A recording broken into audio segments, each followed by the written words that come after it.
Good morning, class 9. I'm Ana Alam from the Millennium School, South City, Lucknow. In these challenging times, I hope you and your family are staying safe and healthy. And always remember, children, that prevention is the best tool, right? So let's start our today's session. And so, children, before proceeding further, let's first do the quick recap of the topics that you have learned in the previous session. And the topic that we know and have discussed earlier was about the cell. That cell is the building block of all the living organism. Second, it is the structure and the function unit of life. Structural because it frames the structure of an organism. Functional because every cell performs specific function that helps in the survival of an organism. Second, we have discussed the contribution of various scientists in the discovery of cell, and Robert Hooke, who discovered cell, and he resembled it as honeycomb like structure. Second was Robert Brown, who discovered nucleus. Third, Sheldon and Schwann, who proposed cell theory. Virchow, who states that cell arises from pre-existing cells. Fifth was Purkinje, who coined the term protoplasm for the fluid substance of cell. Protoplasm consists of cytoplasm and nucleoplasm. Then we had gone through the cell theory, and it has three postulates. Number one, the cells are structural and fundamental unit of life. Second, all the living organisms are made up of cells. Third, all the cells arises from pre-existing cells. When a single cell matures, it divides into two daughter cells. That daughter cells again grow in size, mature, and give rise to the new cells. And that is why we call it that cell arises from pre-existing cells. We have also classified organisms on the basis of number of cells, and on this basis they are broadly classified into two types. One is unicellular organism and other is multicellular organism. Unicellular organism means an organisms that are made up of only single cell, and that single cell perform basic function for the survival of the organism. For example, amoeba. Second, multicellular organism. These organisms are made up of many cells, or we can say more than one cells. Example can be human, dog, cow, and many more. We have also introduced the term for the components of cell, that is cell organelles. Cell organelles are the minute structure found in the cytoplasm of a cell, and it performs specific function. And then I have explained you about the characteristics of the plasma membrane and why they are called selectively permeable membrane. Characteristics are they are thin, delicate, and living outermost covering of the cell. And why they are called selectively permeable membrane? Because they allow only some material or particles to pass through it. Now moving ahead to a topic that we will discuss today are movement of substance in and out of the cell. Second, we will talk about the two processes, that is diffusion and osmosis, that helps in the movement of substance in and out of the cell. Second, we will talk about the behavior of a cell with different solutions. Third, we will talk about the structure and the function of plasma membrane. And lastly, we will also talk about the other membrane, that is cell wall.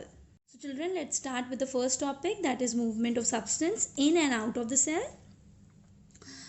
When I talk about the selectively permeable membrane, we are actually going to talk about the movement of substance in and out of the cell, because plasma membrane acts as a boundary of cell, and whenever an object wants to come inside or wants to go outside, it has to cross the membrane, right? So here we will see how plasma membrane allows things to pass through it. Mainly, there are two processes involved for the movement of substance across the cell. One is your diffusion and other one is your osmosis. Diffusion. Diffusion is the gaseous exchange between cells as well as cell and its environment. What does the term diffusion as such means? It means movement of gas. Say for example, let us suppose you have two regions, region 1 and region 2. And in region 1 we have high concentration of oxygen, and in region 2 we have low concentration of oxygen. So what will happen? Oxygen will start flowing from the region of higher concentration to the region of lower concentration. And so the diffusion is one of the process by which plasma membrane allows substance to move in and out of the cell. Right? Next process is osmosis. Now what is osmosis? Osmosis is the water exchange between the cells and as well as the cell and its environment.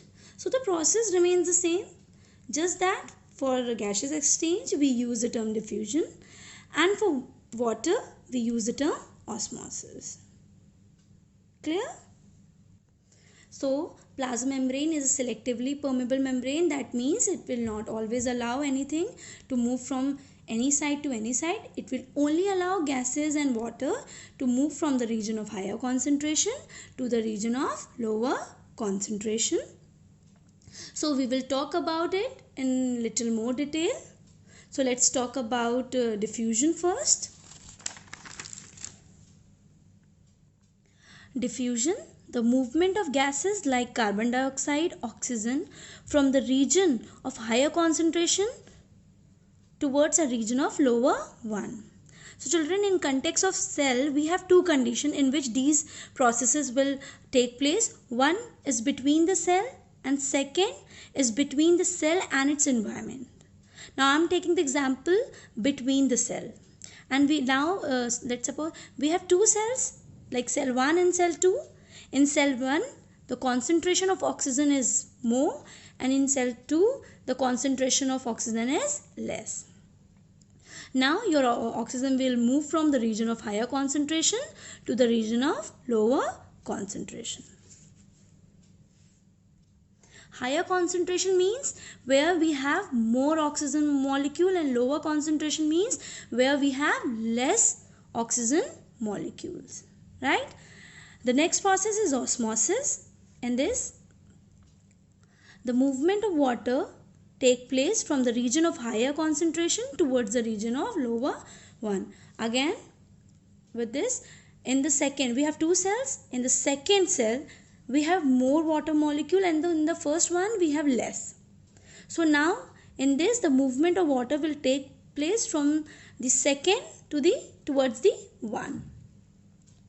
Right? That means from the region of higher concentration to the region of lower concentration.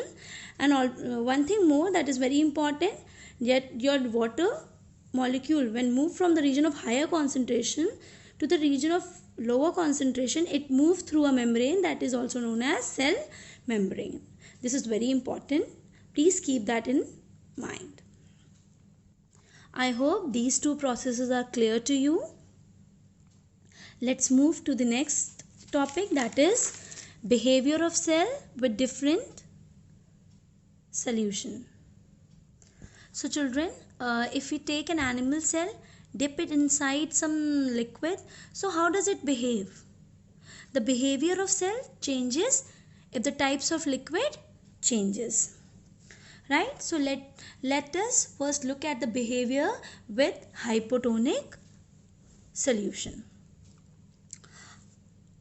What is hypotonic solution? Water concentration in the solution is higher than that inside the cell. That means the water concentration is more in the solution and less inside the cell. One thing I want to clear, that solution consists of solvent and solute. Solvent, as you know what is a solvent, and solute can be anything like sugar, salt, etc. So the concentration of solvent here is more and the concentration of solute in this solution is less. So the concentration of water in the solution is more and the concentration of solution water in the cell is less. So the movement of water molecule will take place from the solution into the cell. As the water moves inside, the cell will swell up, and this condition of cell is known as turgid condition. Children, you can remember this behavior or this condition with the term that is hypo. Hypo means less. That means the concentration of water is less inside the cell or lower inside the cell. Right? Let's move to the next solution, that is hypertonic solution.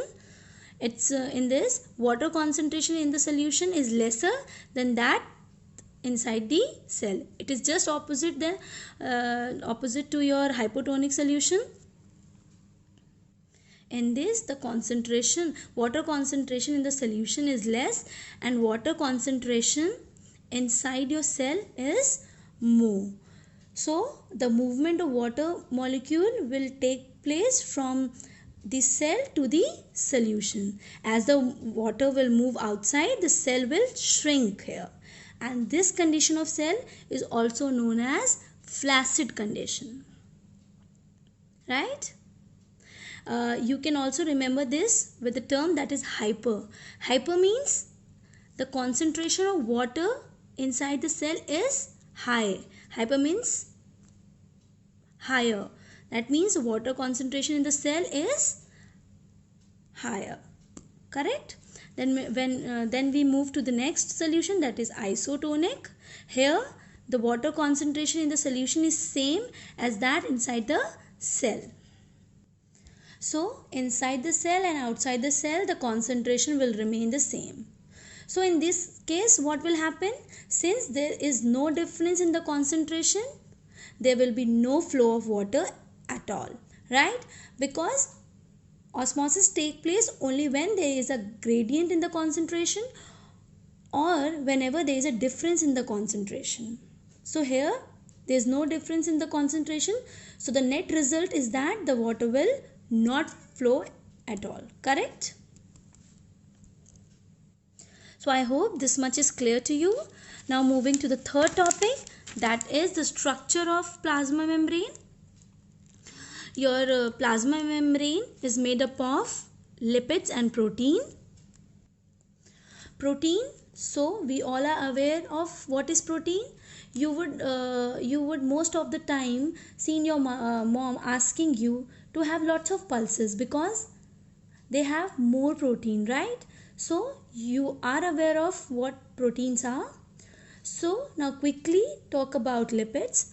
Lipids are the fat-like structure. They are not exactly fats, but they are fat-like structure and they are the organic compound that is insoluble in water. Second, the structure of plasma membrane can be seen only through an electron microscope. As your electron microscope has a very good efficiency. In fact, you cannot see the cell with your naked eyes, right? And we can't see the cell. So when we talk about the structure of plasma membrane, you obviously need a better microscope, right? Next is the structure of plasma membrane is also known as lipid bilayer. Lipid bilayer means, just see the structure.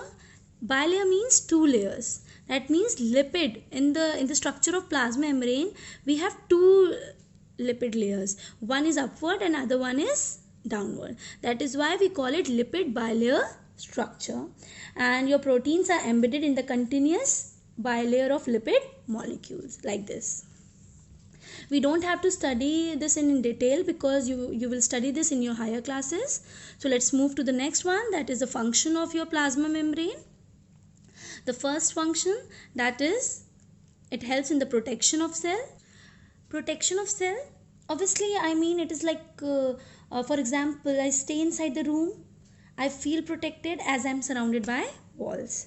Similarly, the cells are protected the cell's protection is ensured by the outer covering, that is plasma membrane. The second, it helps in the movement of substance in and out of the cell. As we have discussed about this, that your plasma membrane helps in the movement of substance in and out of the cell with the help of two processes, that is diffusion and osmosis. Third, its flexibility enables cells to engulf food and other food material from the surrounding. The best example for this is amoeba.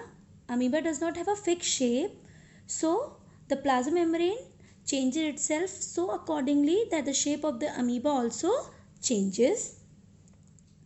Plasma membrane helps amoeba to engulf food with the help of the process known as endocytosis.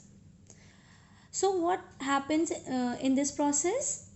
Let us suppose this is an amoeba and this is some food material, brown color food material, let us say.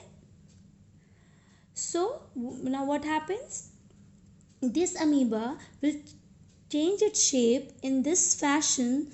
So when it will change in such shape, the food will enter inside the gap, and as soon as the food will move inside, it will again change its shape in this fashion. So this process of engulfing food is known as endocytosis. And the flexibility of plasma membrane helps the amoeba to engulf food or to intake food. With this, we conclude our discussion on plasma membrane, and now we will start with the next one, that is cell wall. Cell wall is the outer covering that is only present in plant cell and not present in animal cell.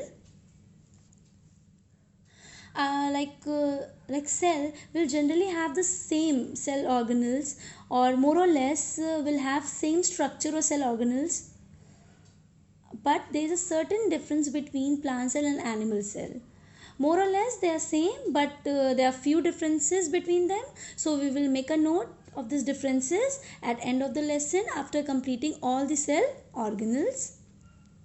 Otherwise all the living organism structure inside the cell remains the same, right? So let's talk about cell wall. As I said, cell wall is only present in plant cell. Then it's a rigid covering outside the plasma membrane. They are non-living, rigid and fully permeable. Rigid means they do not have any flexibility. And fully permeable means they allow all the particle or substances to pass through it. Then your cell wall is composed of cellulose. Again the question rises, what is cellulose? This is again an organic compound. It has a complex structure as well. So it has a linear chain of several linked glucose unit, and it is one of the most abundant organic polymer on earth. Polymer, poly means many, right? So any compound which is made up of many linked unit, that is known as polymer. Next is the function of cell wall, that cells provide structural strength to the plants. That is very true because it gives the additional covering to the plant cell. For example, in your house, if you just have one door, that means you are protected, but if you have two doors, that means you are even more protected. So similar things here, the cell wall is also giving more protection to the cell, right? And then the next function, it prevents bursting of cell in hypotonic solution.